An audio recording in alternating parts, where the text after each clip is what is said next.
Man, I'm here wrapping things up. I'm trying to get inside to bed, but I was thinking you mentioned about running a competition next year and how you want to set things up.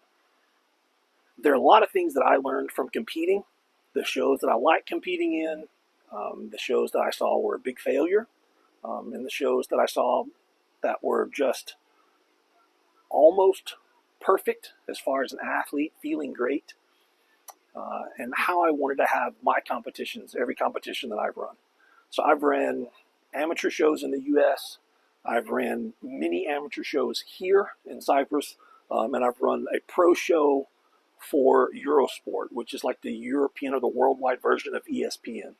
And that's with the big cameras that go everywhere and crews and big production, just like you see on World's Strongest Man. Every contest that I've promoted, I've sat down and thought, well, like if I go back when I lived in Kentucky, at my parents' house, our driveway was it was 175 training feet long. That's how many feet we could train on without being in the highway or being in the gravel on the other end. And I did a lot of event training at 100 feet, 125, 150 feet, that sort of thing. But when it comes to a competition, I think it's best to have everybody in a somewhat small area. You get all the athletes kind of around, their parents, their families. You can have drinks. The guy on the microphone, which was me, you've got your scorekeepers, your referees that are running in and out, and everybody is somewhat close. There's not a bad seat in the house, and you feel like a family. And you consider what kind of events can I run in a 25 to 50 foot section. And we ended up doing most everything 25 foot runs if you had to run anything. So don't look at things as, you're watching. I mean, I loved competing in Boston, and we did a lot of events that were 200 feet long, and they were amazing, crazy heavy. They always had the newest events of the year that you only saw at World's Strongest Man. They had them there first. They were by far the heaviest shows in the United States, maybe in the world at that point, which I loved. But it took a lot of work, a lot of helpers, and a lot of hard work of those helpers, and nothing can go wrong. And they had major volunteers, like they had union workers that were volunteers. So the union volunteered to have their people there. So they were going to be there to work for you. And they were used to manual labor, and they were getting paid very freaking well, I think. I didn't have that option. So I had to think, if I had to move every implement myself, what would the events be? And how far would I want to move an 800-pound super yoke? How many times do I want to pick up that yoke, or those 300-pound farmers, or that 600, 700, 800-pound Conan's wheel? Not many, I can tell you that. And that's the way I designed everything. I wanted every person to complete every event. I wanted every person to make the rounds they needed, to make the distances they needed. One, for me, it's so much easier for me if all I have to do is go down to the implement and kind of straighten it a little bit. Or it only has to be moved 25 feet. And I can tell you there was a couple of people that just quit halfway when it got hard. And I was pissed. Because then you have to move everything. How are you going to move it? Is it on grass? If it's in grass, you ever tried to roll some farmer's walk implements or drag a sled on that grass? It's not fun when you have to do it once. Is okay. 30, 40, 50 times? Not okay. Not okay. Not okay for you, and it's not okay for the people that are helping you. Because if they stay for the whole competition to help you, they are never going to help you ever again. It's like asking some people to come help you move to like the 5th floor of an apartment building with a bunch of heavy furniture, and there's no elevator. All going upstairs. They're not going to speak to you for a long time.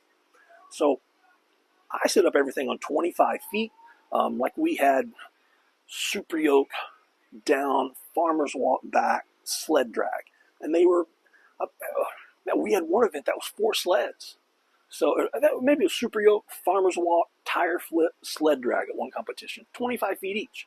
And I gave everyone 2 minutes to complete it because I wanted them to complete it because it's much easier for me and they feel like a success if they completed the event. If you've ever not completed an event in a competition, it hurts.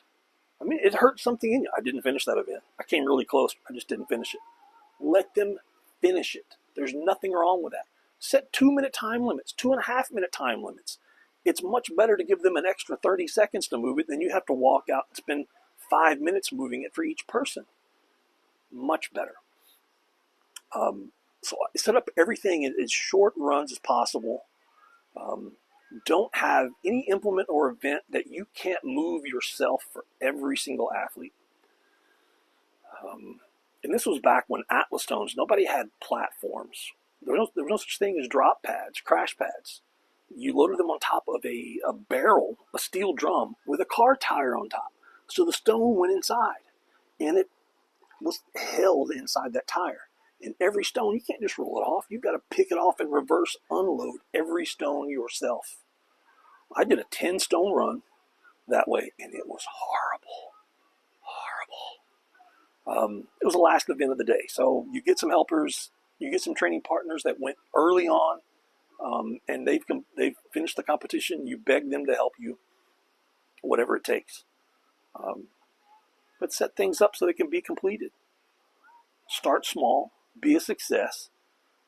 Cap your entries. I know everyone dreams of having.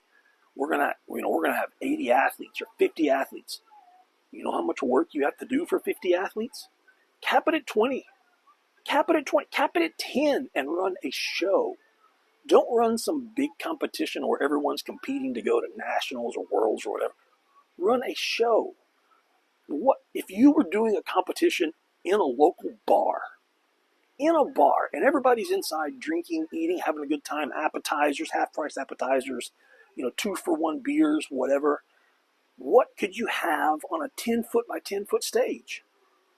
And make sure at least 3 of your events are something like that.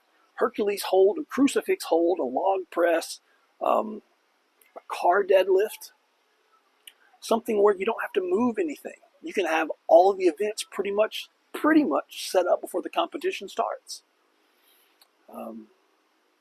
And everyone is going to be close to each other. They can talk, the families can meet, they can laugh, they can cheer each other on. That's what's fun about being at a competition, a strongman competition. The camaraderie, and build that. Don't separate everybody by making, stands and bleachers and tons of ropes, and 100-foot runs of everything. Make it small, make it simple. Cap everything off with a limited number of athletes. And when you talk to the audience, these are the 10 best athletes. Know something about each athlete. So when you're talking about them, his best event is this, he's really good at this, he's driven all the way. I'm in Kentucky, and we had 3 guys, maybe 4, that drove down from New York City 2 years in a row.